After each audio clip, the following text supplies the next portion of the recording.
For taking the time and joining us today. I'm going to lead the discussion with just a couple of questions to our panelists to get us going, but I really want the bulk of the time to be led by you folks and your questions about what awaits you on the other side of your time here at CSU. So I wonder if each of you, and we can maybe simply go in the order that you're seated at the table, could share a little bit about how one specific thing during your time as a communication studies major, could be a class, could be a skill that you acquired, could be a professor that you had a relationship with. One specific experience shaped your current job role. Something that you learned and honed here that you're currently using in your position today. Let's start with Chris. Easy. Dr. Dennis Phillips, who is a legend at Colorado State. Rest in peace. Had a class that was a television broadcast radio management class.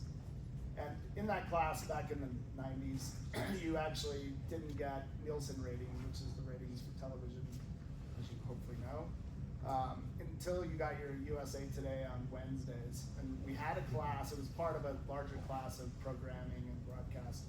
But this particular class was about media buying.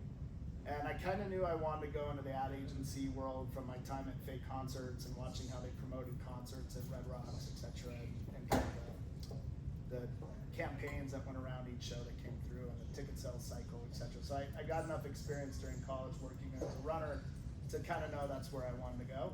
But the media buying class was by far the most entertaining and fun class. It was, I don't want to say it was academically challenging, but it made me realize like this could be a career I see myself in. And basically what you did is you had a team of students in the class, you were in like groups of 3, and you had $1 million of money, and you basically bid against the other kids for programming.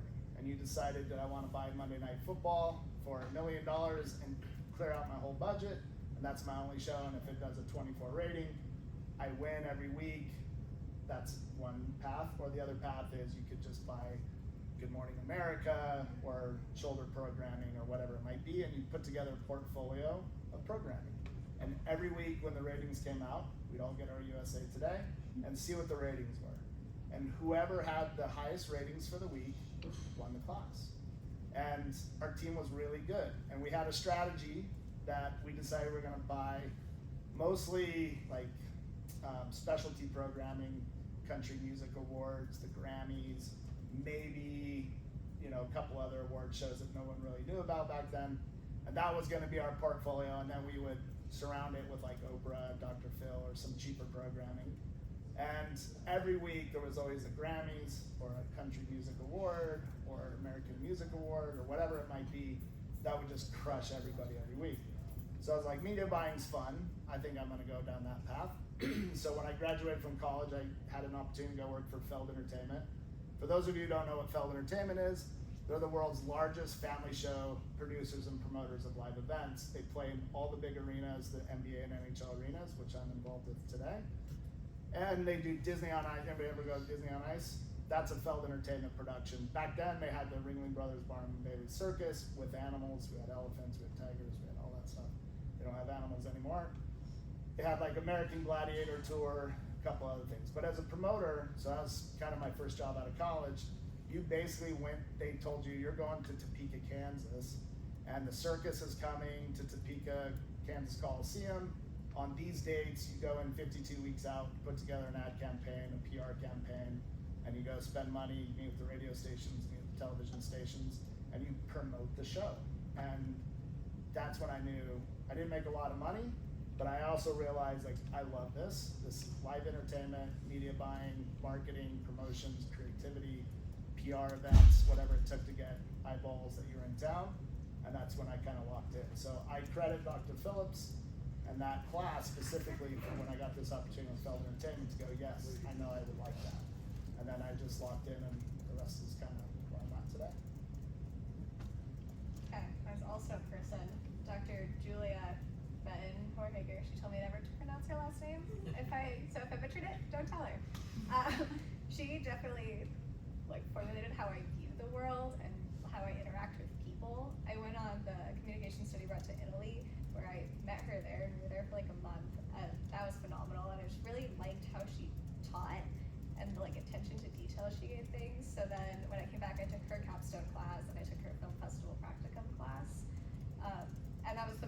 that I've like ever been at CSU. So I was kind of upset that it was my senior year where I was like, oh, now I'm involved in all of these things and I'm leaving, so I'm glad that I get to come back. But she just really changed how I view the world, and she said something once, I think it was like a quote from something her mom instilled in her, but it was, every heart is a bleeding heart, it's red and full of passion, and as long as it beats, we're all the same. And I just really took that to heart, I guess, and I think about that in like everything that I do now. I also work with kids a lot. I have two very different jobs. I work with children, and then I work for a marketing company, and it's been really useful in both of those, because there are these kids who are learning the world and trying to find their way. I'm like, you're still like a little person, and I'm just here to help you. And then I'm in this marketing company, and like, you're all 40-year-old people, and I feel like a child, and you're all across the country, and I have no idea what's going on, but you're all people, and you're here for a reason. And I think that's more of what I'm interested in, and I got a lot of that from Julia. For me, it'd probably be a person as well. Dr. Dickinson, I don't know what his capacity is. He's still here. He's professor and former chair. Yeah. So I think at that time he was the chair, and his capstone class. Don't really remember too much of the class, but I do remember basically him just saying, "Y'all are all smart, kids, people, and you will figure it out." And then just kind of built that relationship with him throughout the semester, and then stayed in contact with him. And probably about, I don't know, a year and a half ago, got together with him, had a couple beers, because he saw on my LinkedIn profile, I was kind of searching for a job, and he was reaching out, seeing what he could do to help. And I'm like, I don't really know where I want to go, and he's just, some of the advice that he gave me was really good. I think he just told me to be bold, which is nothing I've never heard before, but be bold. You've got your degrees, and really go after it. Don't settle for anything less than what you're worth. And then that I just really took that to heart, and am applying that every day to what I'm doing now. So I have a couple of questions that are ones I hear from our students constantly, and first one is sort of a two-part question. So you all have a degree in communication studies, like these folks very soon will have, and I wonder how you explain what that is to two different groups of people. One, put yourself back in the mind of our young people here. They're still in coursework, and they're at a family meal, a family dinner, Thanksgiving, or whatever the case is. And the extended family member or aunt or uncle who says they should have gone into business, they should have gone into political science, wonders what communication studies is. How do you explain to a close friend or family what that is? So the more kind of intimate relationship. The second, I wonder how you explain it to a professional relationship, and if those two things are different. So a prospective employer or a colleague or something like that. Start that. well, I think It's a good question. it's very good. As far as employers go, I've been in a couple of interviews, and my degrees really never come up. But I would kind of gear it towards whatever job interview I was trying to get, I guess.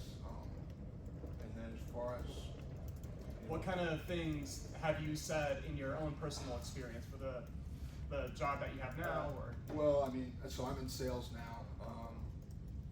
I think to get this job, I was kind of pushing it like I am professional in front of customers, know how to talk to people, things in that nature, I guess. As far as family members, I just kind of said it's very broad, and it can put me in whatever I want to go into. That was kind of my struggle, is I didn't know what I wanted to do. And I think with this degree, you can go multiple different directions. So in your case, the broadness was something appealing and exciting. You kind of framed it as. Yeah, I think I always wanted to be a coach. I think it definitely helped me when I was GAing here in the recruiting aspect, talking to, being able to connect to kids, to their parents, making sure, trying to get them here to go to CSU. But as far as, as it goes now, I can connect with customers kind of, when we need to talk business, yeah, that's one thing, but I try to talk to them and get to know them as a person. I think that definitely helps my business. So managing relationships. Yeah. Great.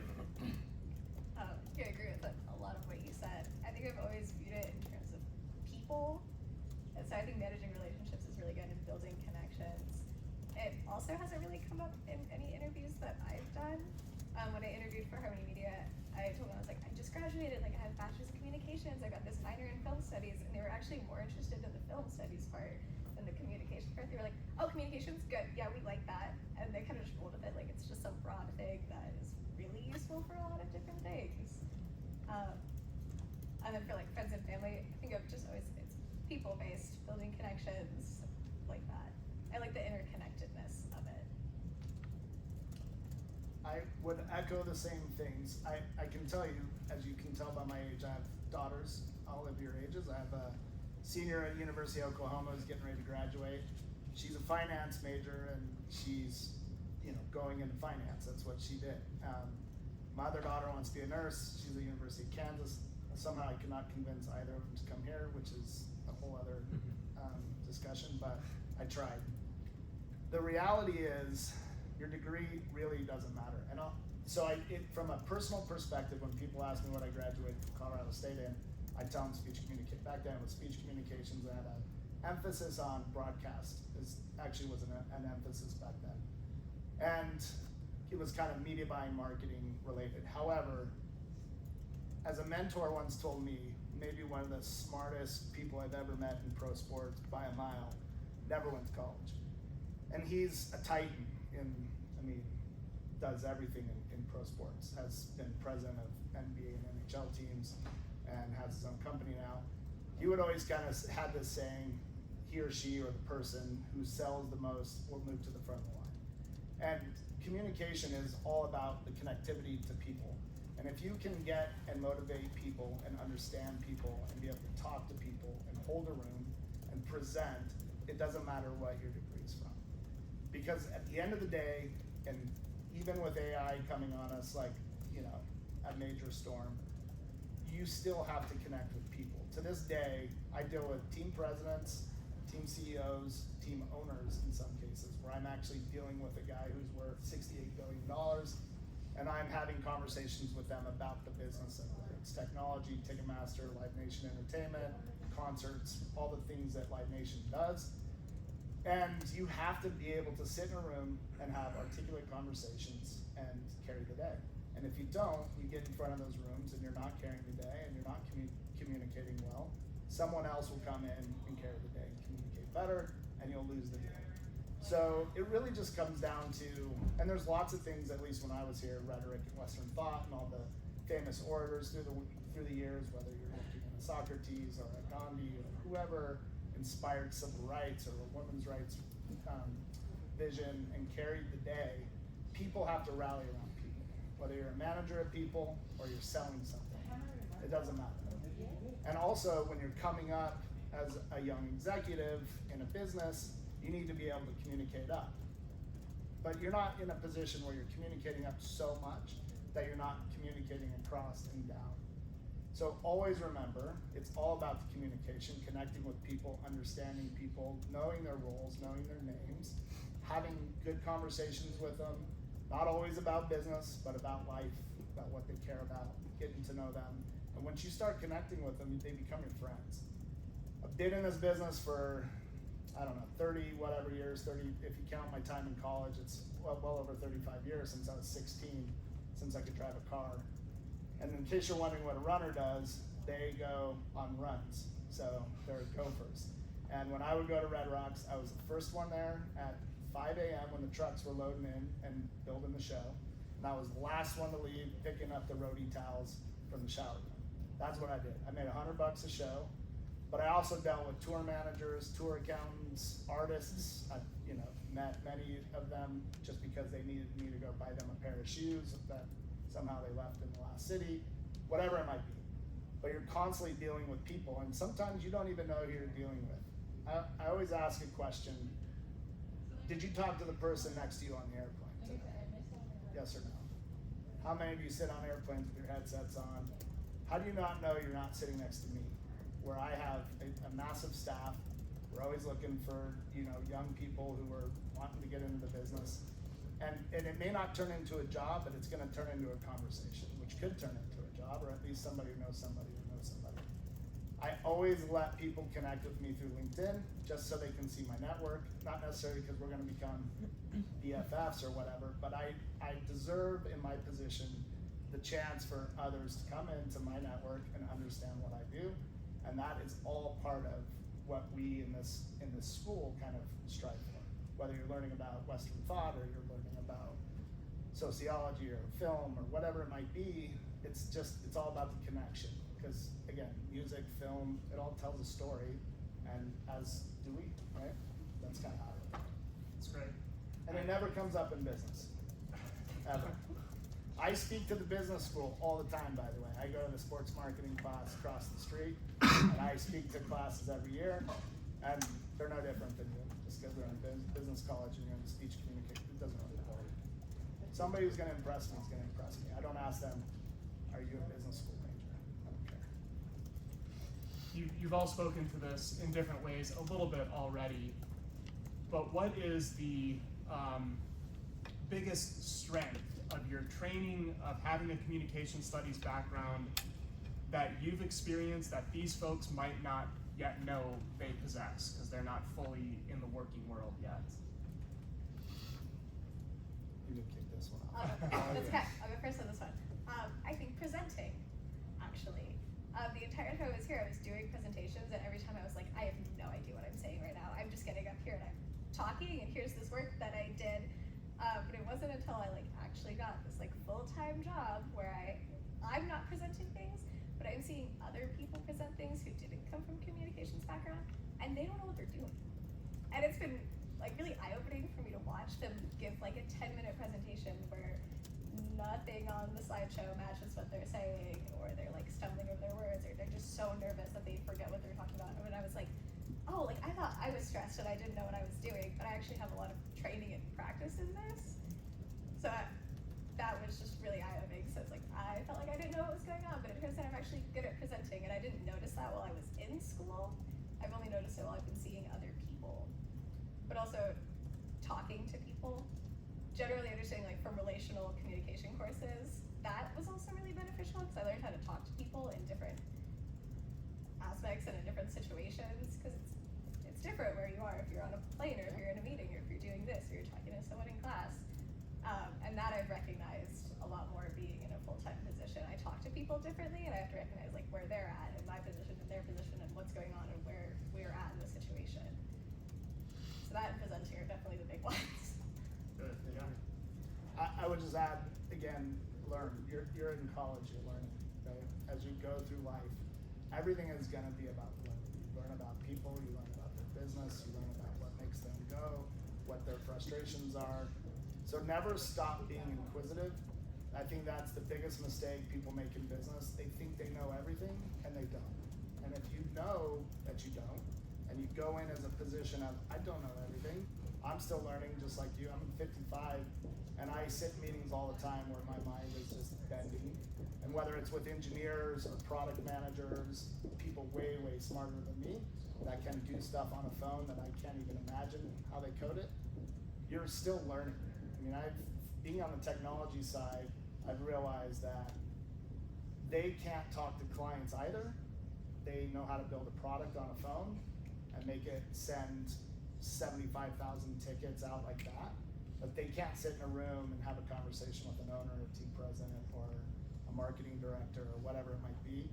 So constantly up-level yourself by learning what other people are about and what their businesses are about and how you can help them. And that's it. And you treat people equally. The person you walk in and meet at the front desk, treat them exactly how you would the owner of the team or the owner of the company. And if you can get in that mindset that nobody is beneath you, everyone's on your same plane, and there's the whole oh no, I'm in a room with this important person. Just throw all that out and you're just as important. Because if anything, you're the future of the business, whatever business that is, and they know that. They're coming in and saying, I understand you don't know everything, you're gonna learn, I'm gonna help you learn, and I'm gonna coach you, but you also will have something to offer at the end of the day. That's how I look at business. And I think Kurt nailed it on the head with always trying to better yourself and always continuing to learn. I think I try to do that on a consistent basis. It's very hard to do when you get busy in day-to-day things, but I listen to a lot of podcasts. I do a lot of driving around, bouncing in and out, seeing customers. Podcasts really help me out. And I also think public speaking, like getting in front of a group like this, I'm nervous as hell right now, and I suck at public speaking, so I'm not a good example, but I think it's the nonverbal cues. I know my business, it is right now, things are happening, so I've got, if I'm making a call, if I'm in front of somebody, I've got to kind of judge with what they have going on. If they're knee deep in work, I've got to get my message out very quickly and direct and kind of go from there, versus if we're in a setting in their office, there's kickback, we can shoot the crap. So yeah. You should always remember, having hard conversations are hard. And when you're in business, or whether it's in your personal life, and you have to sit down with someone and have a hard conversation, it's hard for both of you. Whether you're disagreeing on a deal point, or you're disagreeing on a political view at the family table, hard conversations are hard. And I think especially all the rhetoric in Western thought classes that I took from Dr. Irving, who again, another legend, it's really about just understanding we all have different backgrounds. We all come from different cultures. We all come through a business in a different way. Some come through marketing, some come through tech, some come through finance, and they all have different lenses that they've come from that basically gives them a certain opinion, right or wrong, because that's where they came from. So like as a finance person, they're coming in and watching the margins erode because the compression is there and you're spending more on a deal than you used to, and tariffs are hitting and everything's tight. So they're in a finance lens. And if you're in the meeting and you understand that person's path came through finance, it'll help you have a better conversation with them by understanding how they're looking at the business. And it's very helpful in terms of doing deals and having hard conversations. And just know, like, that's just part of it. It's not personal. You're not sitting there, you're not mad because they want an extra $1 million from you or whatever it might be. It's just business. And if you can keep yourself and keep the emotion out of it, which is very hard to do, you'll go really far. And just again, remember, it's not personal, it's just a hard conversation. And people don't like having them. So when you actually are in an environment where you have to have a hard conversation with a colleague or with a client, you just gotta say, hey, we're gonna have a hard conversation because we agree to disagree on this contractual point or whatever it might be. So again, I think the points are understand their path and where they came from. Do they come from tech, finance, whatever, and how does that skew their view, even culturally maybe? And then understand that it's not personal. You're just having a hard conversation about something that you gotta get through. And hopefully you can come to the middle, and I'm a big believer that at the end of the day, everybody can meet in the middle somehow. And again, that's not a political statement, although it could be. It's really about, we're here talking about business and your futures. Just know, like, people kind of want to meet you in the middle. Like, if no one wins when one side wins, that's not good business, that's not good partnerships. And you have to sometimes remind them that when it feels like a win-win, even if one side got a little more, that's good business, that's good partnership. Make sense? It's not hard stuff, really. Like, it's truly fundamental stuff. And if you can keep that base to everything, you'll be fine. One more question from me for you folks before I open things up to our students. So these folks are all on the cusp of graduating, of entering the workplace. What's one thing they can start doing right now in the weeks leading up to their graduation, before they fully kind of enter and transition into working life? one bit of advice or one task they can undertake now to prepare themselves to apply for jobs, build their network, whatever the case may be?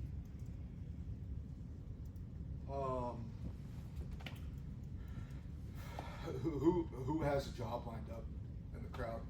Anybody? A couple of you? Okay. Good job. Yeah. I think everybody else, that's okay. Don't Nothing to worry. freak out Yeah, about? that's okay. Like, it's okay. Yeah. You'll be okay. I Yeah. promise. I think I didn't have a job in college either. I was gonna say get your hair cut, make sure you have a suit type deal, but I'll go a different direction. Oh, I like that. I think Dr. Dickinson, he always wore a suit to class, it seemed like, and looked very presentable. I think that first impressions they mean a lot to some people, they don't mean a lot to other people, but that's one thing you can control is your first impression on somebody and how you look. And I look completely different than when I looked in college. I had a long beard, I had long hair. So I don't. Yeah. Exactly. But for those of you who don't have a job lined up, it's okay. You're gonna figure it out. I would say network. Everybody wants to just say network, whatever. But connect with your classmates. I would say connect with your current teachers, professors, and utilize CSU. I think that's one thing that, you know, our athletics, we seemed like we had a lot of mock interviews, getting in front of professionals and things like that, and I did not take advantage of that whatsoever. Even now, I don't take advantage of CSU other than talking to Dr. Dickinson, but I think the more connections you have, you're not, I always viewed it as like I'm using a person, and that's not the case. I think, you know, Eric and Nick and Kurt, like, and me, you know, we're all here to help you grow, and help you out with anything you need. I think, that's what we're here for. I've done that, and I'm assuming everybody else has, so, you know, you're not using somebody, they're helping you to get to where you wanna go so you can become successful. So. Okay, I agree with all of that, it's very right, but I'm gonna take it in a slightly different direction, because you've all heard the like, network, do all of these things, get yourself together, but like, enjoy your time right now. Like, have fun in what you're doing, so you're not gonna be almost graduating college again. Like, this is a really specific time in your life. And I remember when I was graduating last year, me and all my friends were like really stressed, because we were like, we have to get interviews, we have to get jobs, and we're supposed to graduate college, and then like, we get a career, you just go. And like, that's not necessarily really what it was like, because I'm the only one out of my friend group who's gotten a full-time job, and I didn't even get it until last November, so I've only been there for a couple of months. But everyone was so stressed at the end of their college time, being like, we're going forward, we're doing this. And I feel like none of us ever stopped to just appreciate where we were and that we had this opportunity. So, like, obviously, like, get your haircut, look nice, be professional, but also, like, have fun.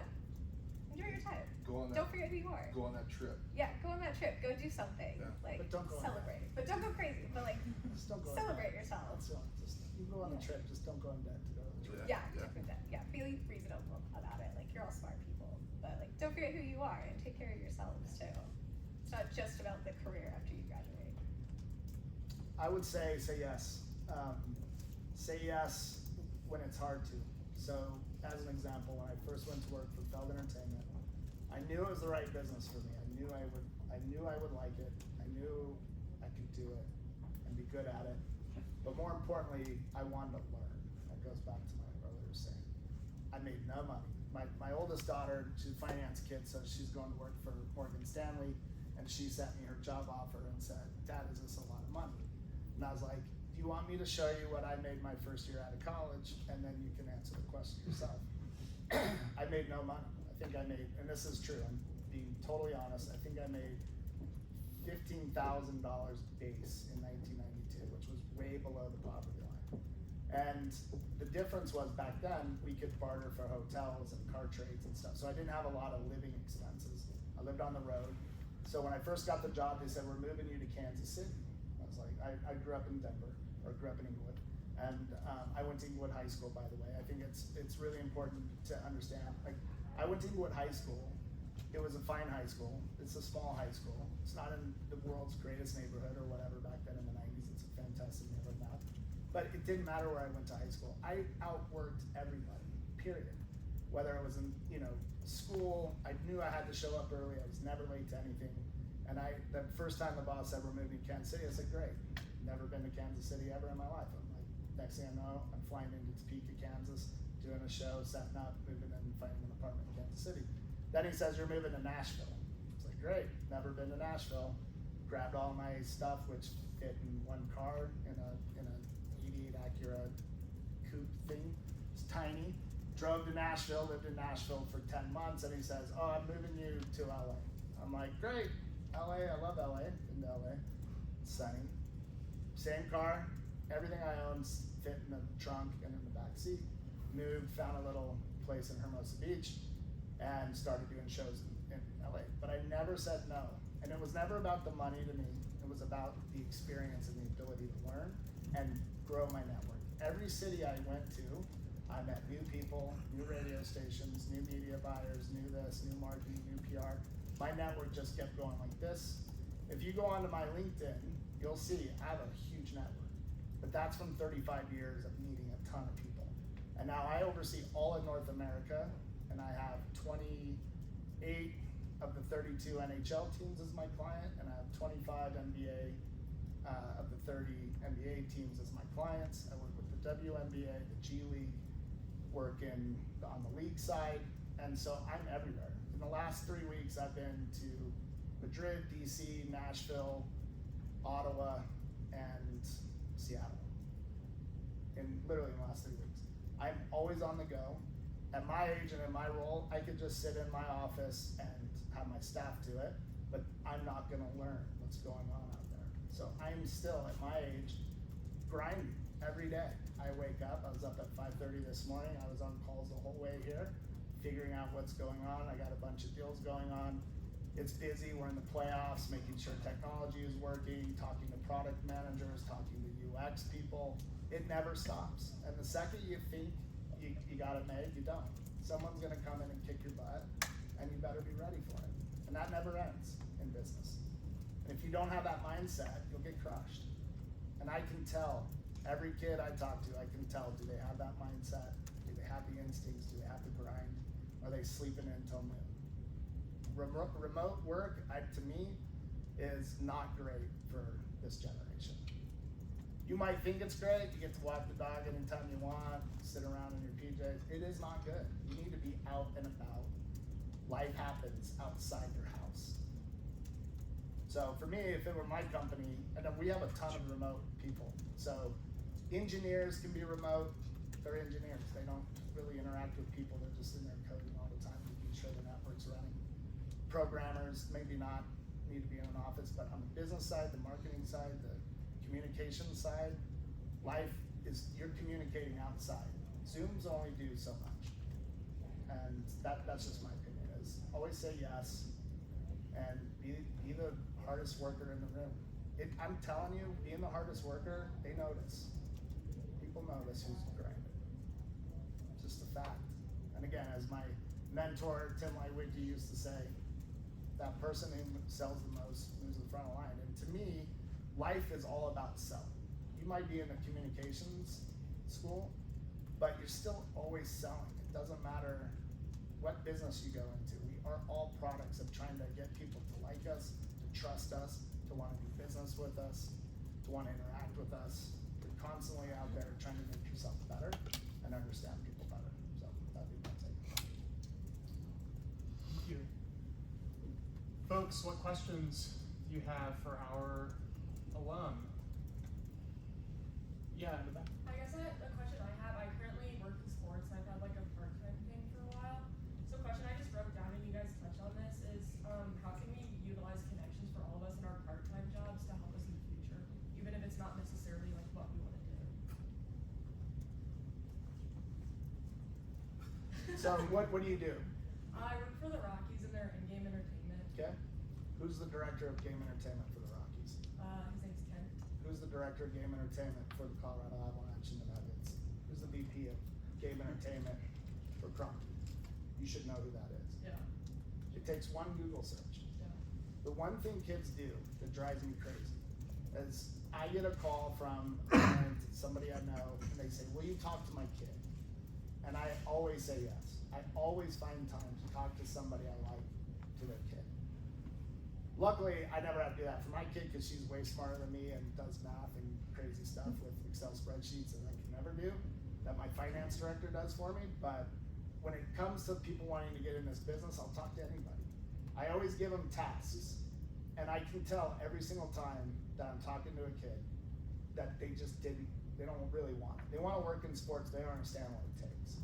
You guys have so much technology at your fingertips. You can find out anything, literally anything, any name, anybody you want to connect with, and you can figure out who they are.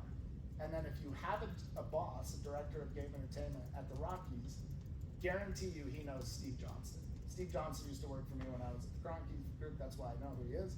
But Steve Johnston is the guy who runs that machine on the game entertainment side. And if that's your path, you love it, and you want to do it, great. Figure out who that network is and start talking to him. Because Steve Johnston knows Sean Martinez at the Phoenix Suns. Sean Martinez knows Marie Homer at the Kings or whatever it might be. They're all connected. So all you need to do is get in front of somebody, have a conversation, and say, I love this business. I want to learn more. Do you know Steve Johnston? Can you make an introduction so I can get in his network? It's not hard. You just have to talk to people, and you can't be shy. And you're in a great situation, by the way. And this used to happen to me all the time. I oversaw game entertainment at Kroenke and at the Kings and Staples Center. And I had young interns who were on game night staff come up to me all the time. I didn't know their names. I didn't know what they do. They were part-time, likely students. And they would come up to me and they'd go, hey Kurt, my name is so-and-so. What's your name? Madison. Madison. My name is Madison. I'm on the game night entertainment staff. I'm an intern. I'm a senior at Colorado State. Can I have 2 minutes with you at some point when I'm here on a game night to say hello? And if now's a great time, great. If not, any time is good for you. I'm here every game night. I talk to every single one of those kids. And it's just not that hard. Is it scary? Sure. And if that person is aloof, you don't want to know them anyway. Just move on, meet the next person. So that's the best advice. People are good in nature, they have good hearts, and they want to help.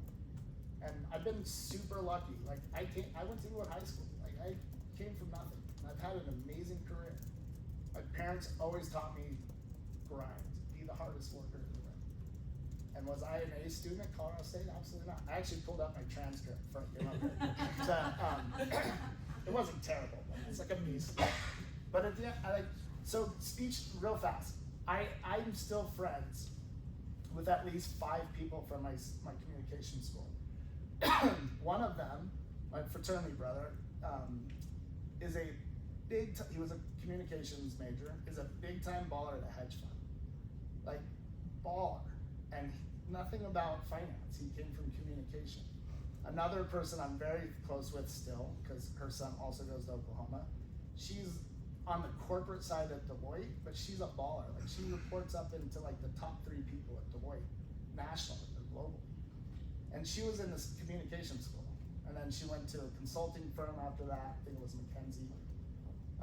And she grew her career. And then I have another communication school, Susan Grant, who's also like a baller. Like way, they're killing it in their industries. Because they're just good people, they work hard, and they can communicate. So if that gives you any confidence, like you can go do anything you want with this degree. Just have confidence in yourself, stand tall, go work hard. And use the technology to figure it out. Like find people, who do I want to talk to, how do I want to network? It's a good question. So do that on the next Sunday. I think, Madison, just to add along, like, if they're not gonna give you the time of day, you probably don't wanna work with them, work for them. Like, you wanna be around good people, I think, but I think expressing your interest in furthering, part-time to full-time with them, I think would help. I don't know if you've done that or not, but that's definitely helped me personally, having those conversations with them and trying to express to them, tell them, let them know that you're interested and working for them on a higher capacity. So. Thank you. Yeah, we'll get them, Madison. There's another hand back here. Go ahead. You kind of answered my question. I was gonna bounce off the question that she said. I was gonna ask when you go to those higher ups and ask them to talk to how do you start that conversation? What does that conversation look like? I think for me personally, this year has been one of my goals. Last year I've been in my position for about a year and a half now, but last year I was not very aggressive in selling. Just kind of not necessarily swamped or anything like that. I just didn't have those hard conversations you're talking about, asking for the business, I would put it. I think this year that has helped my sales out a lot. I've been asking for the business. Why aren't we getting your business? I think there's a company in Denver, it's called Wear Parts, whatever. They undercut us and John Deere with what we're selling a lot. And then I've been asking for those invoices from my customers, and they've been, oh, yep, here it is right here, and giving them to me. And then I've been going back to John Deere saying, hey, this is what we're up against. Is there any help on y'all's end to help me get a better price to be able to sell these customers? And I think just kind of navigating it that way. This kind of relates to what both of you said. When I worked for Harmony Leads, and it started as a part-time job, and they recently offered me like full-time position like last week. But yeah, that was cool. But when I started, I acted like I was like, this is a full-time job. Like I'm committed to this. I'm not going to act differently just because it is a part-time job. And when I talked to those higher ups, especially in the beginning, I was always asking them questions like, why are you here? Why would I want to be here? Like, what are you getting out of this position? Why is this something you've been doing for 30 years? How does this impact your family? And trying to understand like who they are as a person connected to the company. I thought that was just really beneficial and helped them like me because then I know more about them, and it sparked those conversations. Go ahead. There's one there, one there. This is kind of shifting gears a little bit, but how do you all deal with a difficult boss or someone that the team as a whole, like, for example, I wasn't directly like reporting to this person, just reporting to people on my team, but if you're doing something you love and you feel passionate about it, but you're dealing with a difficult supervisor, how do you manage that? How do you continue to do something even if the right team fit might not be it, but it's helping you get to where you want to go? Does that make sense? Direct supervisor, top boss. Medium boss. Okay. Before you can even get to the top boss. But I don't really, I think So- it just supervisors in So general. here's what I'll tell you. I've had a lot of great bosses and a lot of okay bosses Yeah. and a few crappy bosses. Mhm. You will learn something from all of them, and the most important thing you learn is what not to be. Okay. And what that person does, do the opposite if it drives you crazy. And that's what you start your career path on. You're like, there's not one boss, good or bad, that I didn't pull something incredible from. Because even sometimes the cantankerous bosses, you don't really know what's going on in their lives. Maybe they're under a lot of pressure. So as we all know, pressure pushes down. And so if they're not hitting your margins, or you guys aren't working hard enough, or whatever, people are coming in late, whatever their button is, like there's something going on that makes them that way. And you can be, as a boss, a motivator, and I use a term, tough but fair is kind of my management style. I'm a tough boss, and I'm very concise on what I expect from my team, but I'm a very fair boss. You can have a conversation with me, you can have a tough conversation with me. My door is always open, and I'm accessible. And accessibility is a huge part of being a good boss that's tough but fair. And if you're in that line of tough, like it's hard to be awesome boss all the time. Like it's not all smiles, right? It gets tough. I mean, my company is an example. We're in the press every day. People hate Ticketmaster because they think we keep 100% of the fees. I'm here to tell you we do not. That is just how the company is built. So when you're paying your fees and you're mad at Ticketmaster, we take like $2 on that or whatever it is. The $20 is going to the artist, the team, the venue that pay for the bills. So don't believe what you read. It's a lot of fake news. But at the end of the day, that's the way Ticketmaster was built, as a firewall between tours and venues, etc. We are a technology company, We're a huge global company. We have to make money, but we don't keep all that money. That's just nonsense. And technology breaks. I mean, the difference between Ticketmaster is when Taylor Swift has a tough on sale, it's on the front page and you're in front of Congress.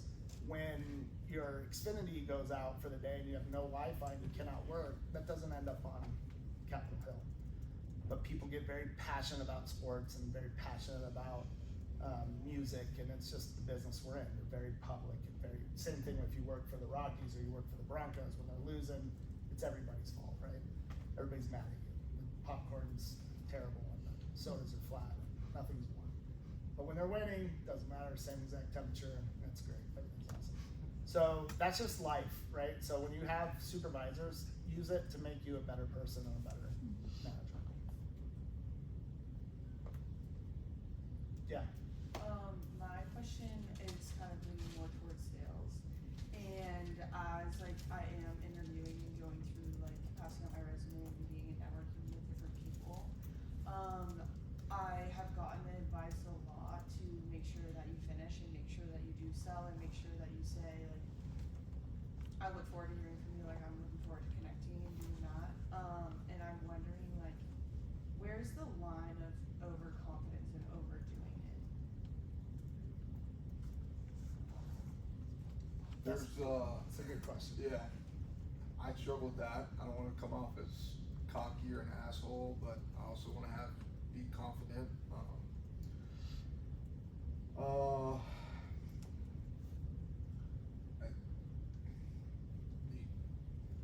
I think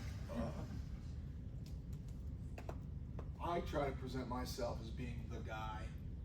So everybody in this room, if you're my customer, I want to be your guy. Pick up the phone, you call me, I answer the phone. Whatever you need, I'm gonna figure it out. So I think when I'm meeting a new customer, I'm just kind of offering my services to them, and here's what I can do for you, and then I follow up with an email that night. And, hey, great to meet you. Let's schedule lunch for next week and stay in front of that customer, I guess. But I think it's borderline. I'm not out there selling machines. I'm more selling our service department parts. But I feel like it's a bad comparison here, but our John Deere and Caterpillar, I feel like Caterpillar guys are cocky and assholes, and our John Deere guys aren't. They're genuine. So I don't really work in the sales area of it, but I work with people who are in that area, and what I've seen from them connecting with clients is a lot of they are kind of being pushy and trying to make that you're trying to make a sale, you need something from this customer, but they're also making connections with them, so they'll take them out to lunch, or if they're in town they'll be oh, let's meet up and let's talk about this, even if oh, you might not be buying it, but let's continue the conversation, let's do this other thing. I don't know. Be impressed with that. You'll know when you're annoying, when it becomes, I was at a conference in Nashville this week, and somebody said something really funny on a panel, because there's a lot of vendors. It's called the Sports Business Journal, which is the kind of trade magazine of sports, World Congress, and there was a lot of vendors and technology vendors in the main lobby area. So when we came out of the big conference, there's all these technology people, and this guy, I know he works for a team, I won't say what team, but the guy, he said something funny. He goes, one of the vendors came up to me and said, hey, I sent you that last email that said this would be the last email I send you if I don't hear back from you. He's like, yeah, that's why I haven't answered you. If they're not answering you, it's a pretty good sign that you're kind of out of sight, out of mind. And if you really made the effort to send a note, make a call, somehow send a letter, handwritten note, whatever it might be, and you're still getting ghosted, chances are they've got a candidate or they've got somebody else going. So you should take that as a cue, move to the next one, keep chopping wood, and figure out where you're gonna go. That would be probably my best recommendation. Is you want to be on that edge of annoying, but persistent, and it's a feel. You kind of understand when you become annoying and when you're persistent.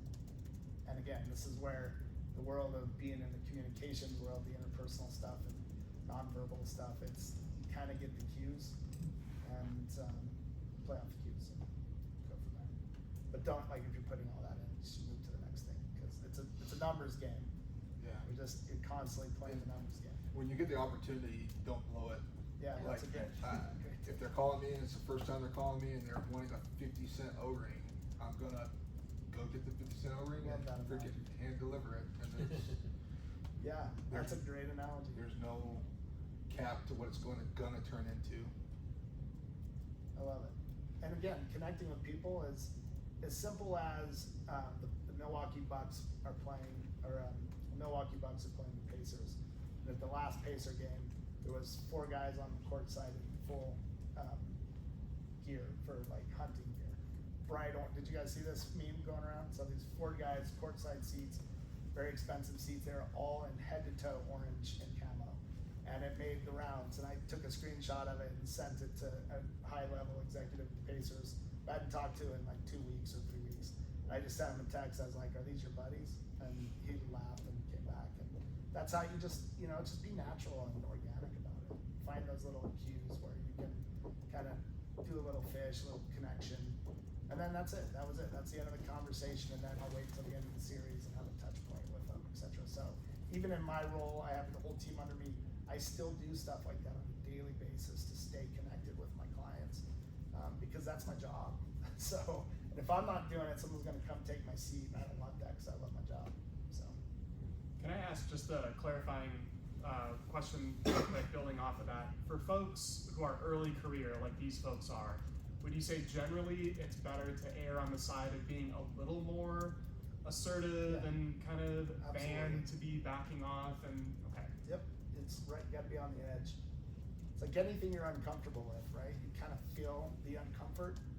Once you're feeling that, and you're feeling a little uncomfortable, whether that's exercising or studying or whatever it is, when you're kind of on that edge where it feels different, feels uncomfortable, then you kind of know you're pushing it.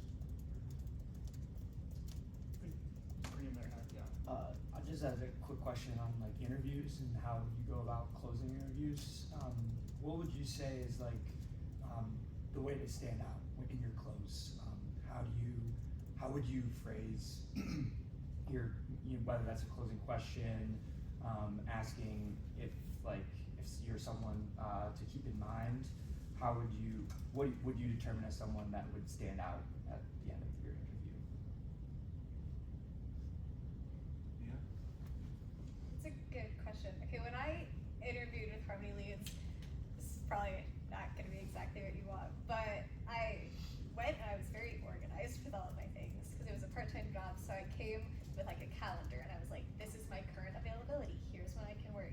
Like, here's all of my information. And I brought a notebook that had a page just of questions.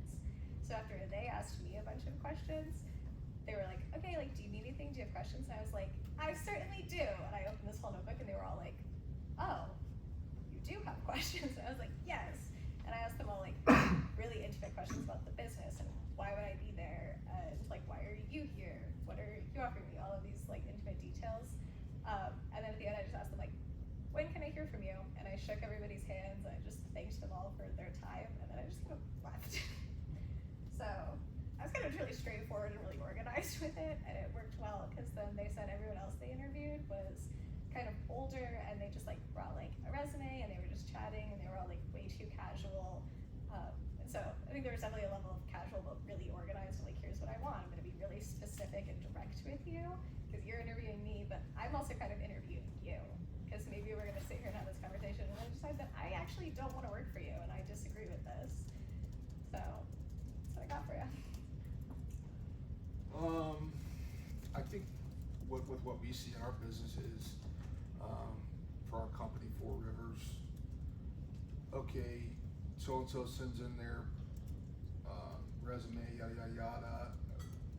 If they follow up to get the interview, I feel like that's helping out people getting hired with us. And then whether that's stopping in at the store, trying to get in front of our store manager, et cetera, or sending emails, but I think showing that interest that you want to work for somebody is helping out people. For us, that seems to be setting some folks apart. Nina hit it as well. you're getting interviewed, but you're interviewing them too. Like, do your core values align with theirs? I think, I don't know. I think with my interview, I said something off the wall. They asked me a closing question, and it was like, if you weren't doing this, if you were retired, what would you want to do? And I said, like, being a fish boat captain or some stupid thing. And they still joke around about it today in the store like everybody does. But I don't know. Yeah, so in the world of technology, the lost art of handwritten notes, I still am a huge believer in them. I do them myself still. It's very easy to send a text, very easy to send an email. It doesn't take a lot of thought. You do it on the fly, you're multitasking while you're doing it. When you sit down and write a handwritten note, a thoughtful, well-written handwritten note to someone and say, I want to thank you for your time. Your company is super interesting. It is such a lost art that anytime I get one from anybody, I'm like, I always respond back to them and say, hey, I got your handwritten note. What a great gesture, thank you. So, and I do stuff all the time. Again, like, for me, this is all about just being authentic. So out of the blue, and I have expense reports and stuff, so I'm not paying this out of my pocket, but I'll go buy a Nike gift card from King Soopers or whatever, $150 gift card. And I will send it to somebody that I'm working with that I truly believe is a real partner. And I send a handwritten note I don't send the Nike online link. I send a gift card through the mail with a handwritten note that says, hey, thanks for running with me. I appreciate it. Shoulder to shoulder, here we go. And it's, again, that's from the creativity side, bringing it back to business. And it's now become kind of my signature thing where I send somebody a Nike gift card and go buy their own Nikes on, or Adidas, whatever it might be. They can go buy their own pair of shoes. Who doesn't need a new pair of Dunks, like, or whatever you're wearing? And you tie it into the concept of why you're giving them the shoes, because they're running with you shoulder to shoulder and you appreciate it. It's a real partnership. And so you can ask anybody on my team. My whole team does it now. And we try not to double up on that. If I send that note to you once, you probably won't get a second one, but it stands out. And you have to figure out those creative little things that make you you, and it becomes part of who you are. My nickname is the General, so because my last name is Schwarzkopf.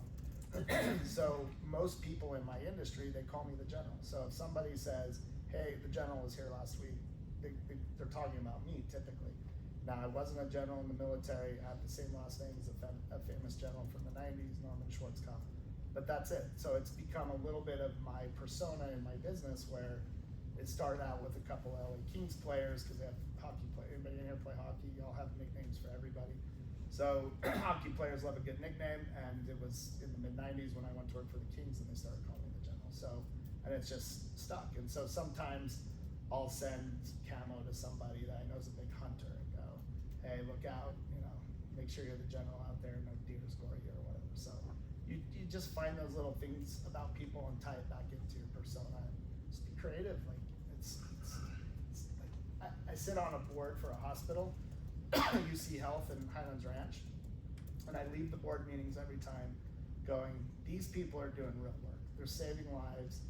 They're delivering babies or whatever, like fixing all kinds of crazy stuff. I leave every single board meeting humbled and understanding that all I do is deal with entertainment, sports, and ticketing. It's just, if I start taking myself that serious, I got big problems. These people are saving lives, these doctors, these hospitals. Like it's you should always have that in your life, whether it's being on a charity or something you're closely, like I have a daughter who has type 1 diabetes, so I'm very involved in JDRF and hopefully finding a cure for T1 someday. But so all that keeps me humble and keeps me motivated. I know like kids with type 1, they didn't ask for that. It's an autoimmune disease. They don't have pancreas, whatever it might be. So I'm always thinking about empathy in my life and about not taking myself so serious, even though I have a stressful job. I travel a ton. I'm on the road every week, and it's a grind, but I love it, and I stay humble through those kind of channels. Does that make sense? Back there. Yeah. I wanted to get your take on like the beat of the hiring market right now.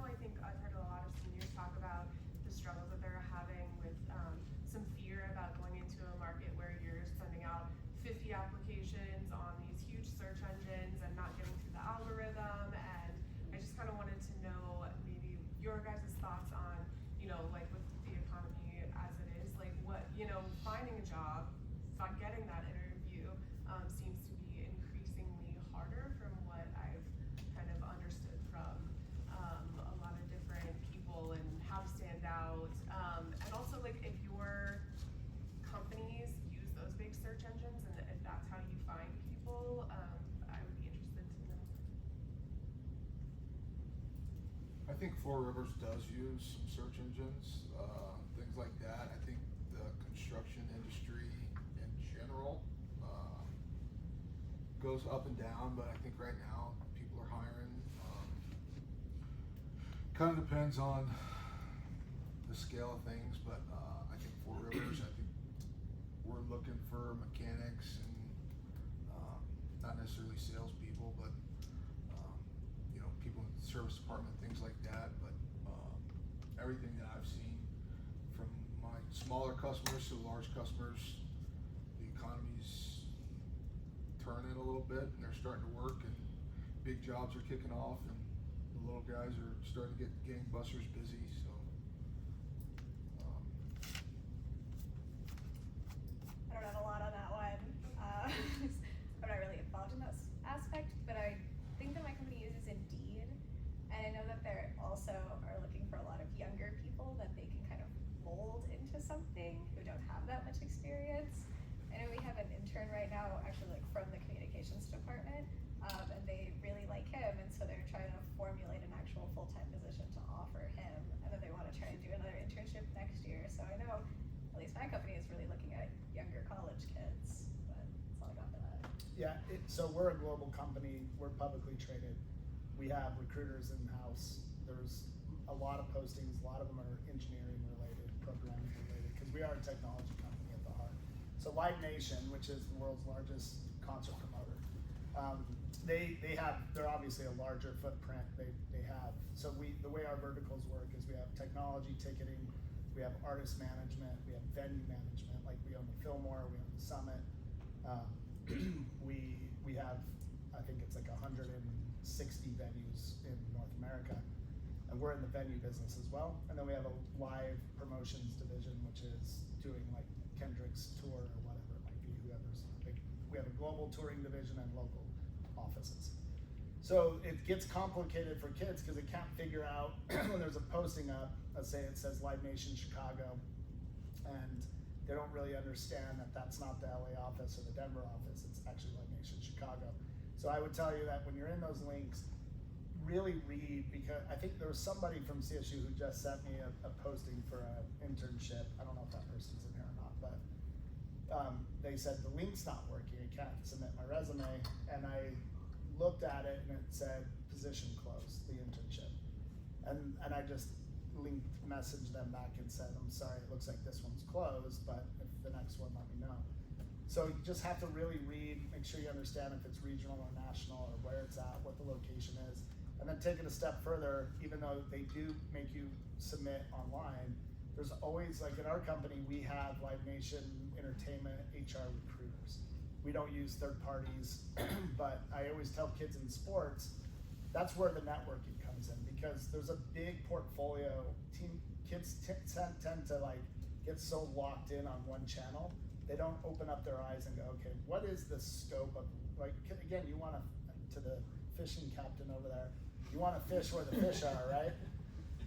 If you're in just one spot all the time, it's probably not gonna bear anything. But you want to start looking, okay, who are all the big companies in sports? Start right here at Colorado State. Ticketmaster does not ticket Colorado State athletics. It's a company called Pacquiao, which is actually its parent company is called Learfield. Learfield's based in Dallas. Learfield is a massive college-focused business that does ticketing, does sales, does all kinds of stuff, marketing, promotions. They have whole teams that run in all these different schools. And each one of the Learfield divisions has a top person who oversees the SEC or the South schools, someone who has the Pac-12 or someone who has Mountain West or whatever it might be. But Learfield's the biggest player in college sports. Don't be, sometimes people are like, well, I just want to go work for the New York Knicks. Well, yeah, who doesn't? That's the Knicks, they're huge. So you got to start kind of thinking about the chain of events and where can I start? Like Feld Entertainment was where I went to work out of college. Disney on Ice and Ringling Brothers Barnum and Bailey and American Gladiators. Now they do Supercross, like Monster Energy Supercross series at the Mile High Stadium or in Power Stadium and all that stuff, and they have Monster Jam as part of their portfolio now. But when I was there, I was selling tickets to Disney on Ice. I'm a 23 years old kid. Like, I didn't know these little kids running around. I was like, oh my God, these people and their kids are running everywhere. They're spinning toys and stuff. But that was my path because I was promoting shows at the Forum, and that's where I met the pro sports world, is because it's all in one area. And you talk to people and you go, hey, what's going on over here? You're in the right place at the right time. So constantly meets, you have to just go really wide and don't get so locked in on just Indeed or just whatever. Link in with people. If you see a posting, try to figure out who the recruiter is. Is it an in-house recruiter? Is there an HR person you can link in with a message or Google an email or whatever? Send a letter to the office or a resume and say, hey, I submitted through Indeed, but I also want to send this in person or show up with it. Security might not let you in, but you never know. Leave it with security. So that would be my take. We have time maybe for one last question, if it's a brief one. Yeah, back there. Something that I've dealt with in interviews lately is these entry-level roles requiring 2 to 3 years of experience. And outside of course experience, I have none. So the way I've been navigating that is just preaching the ability to learn and willingness to learn and gain the experience. I was just wondering if you guys had any other suggestions for how to navigate that in the interview process. Try to correlate it to a situation that you've had in your life, I guess. I think with me, I'm an oddball with trying to coach and not knowing what I wanted to do, but I feel like I was able to, in my interviews, push a scenario that I've just dealt with in my life, whether it's playing football or while we're coaching, and persuade it that way, I guess. Think outside of the box, but I mean, you don't want to bullshit somebody either. Just, they can see right through bullshit. I know a lot of my friends have been having the same problem where you have to have experience to get this job, but you can't get experience because you can't get a job, and it's just like this never-ending loop. So yeah, you have to like be willing to learn, and a lot of what you said, but I also think, at least in my case, it helps that I had a lot of like volunteer work and internships and other things that I did, so I didn't have like specific experience in this one field. They were like, oh, she's involved in different community things, she's been doing this activity for the past 7 years. And I think they appreciated those types of things, even if you don't have the exact experience. But everything you've ever done, talk about everything. And show that you're willing to learn, you're participating, you're doing things. You're not just like, oh, this job looks cool. Agree. I think volunteering and internships matter. And more than ever, I think internships are so competitive. Like even our internship program, we don't necessarily have them at Ticketmaster as often as Live Nation does. They're very competitive. We get literally thousands of resumes for this, and it's tough. It's a numbers game, and you just keep talking and networking to people. My daughter, just to use a personal experience, at OU, she was talking to somebody in her sorority's dad at a parents' weekend, and I wasn't even in town.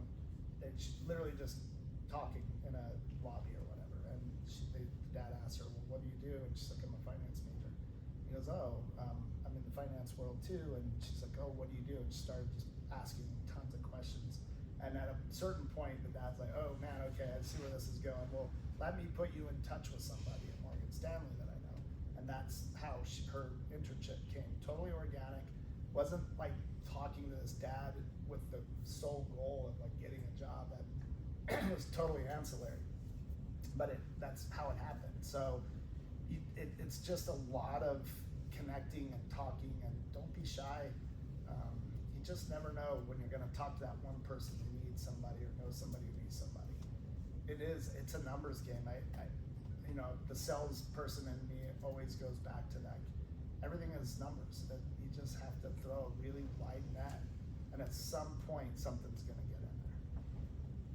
Just don't get frustrated. It is frustrating, but confident, and just don't stress too much. one thing I've learned in life is the lane it'll come to you. It's a really wild kind of journey that you go on. And at some point, this thing just kind of works itself out, and you find the right company and the right thing, and you just grow with it. All right, Fred, Nina, and Kurt, thank you so much for joining us this morning. Thank you all for. And please link in. I'm happy to put you in my network. Thank you. You got it. Folks, if you didn't sign in. I am raised out.